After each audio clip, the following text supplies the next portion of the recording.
Dans un petit village perdu au fin fond de l'Afrique, Jean-Luc, un homme blanc fraîchement débarqué de France, décide de visiter la maison de Mamadou, un vieil ami noir qu'il a rencontré sur Internet en discutant de football. Jean-Luc est excité. Il veut vivre une vraie immersion africaine. Mamadou, lui, a décidé de lui faire vivre une expérience inoubliable. Ou plutôt traumatisante. Jean-Luc arrive au village sous un soleil de plomb. Il descend du bus, transpire comme un bœuf, essuie son front et s'exclame « Mamadou, c'est normal que votre soleil soit plus chaud que notre soleil en France ?» Mamadou éclate de rire et lui répond « Mon frère, ici le soleil ne rigole pas. Tu veux un peu d'eau ?» Jean-Luc acquiesce et tend la main, pensant recevoir une bouteille d'Evian bien fraîche. Mamadou, lui, arrive avec une calebasse remplie d'une eau tiède et trouble. Jean-Luc regarde l'eau, puis Mamadou, puis l'eau à nouveau.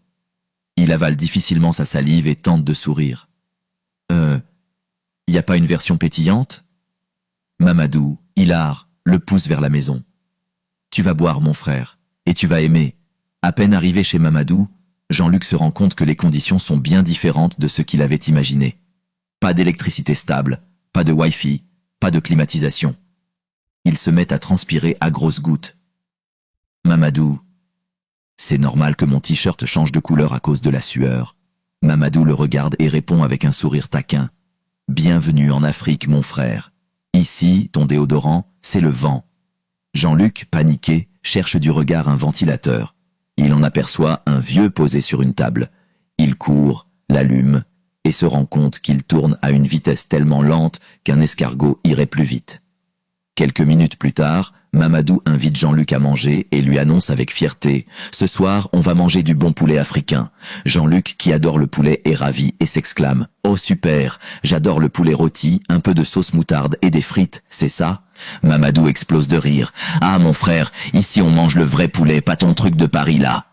Jean-Luc ne comprend pas trop mais hoche la tête. Il ne sait pas encore dans quoi il s'embarque. Quelques heures plus tard, Mamadou arrive avec un énorme poulet vivant, en pleine forme, qui court partout dans la maison. Jean-Luc commence à transpirer.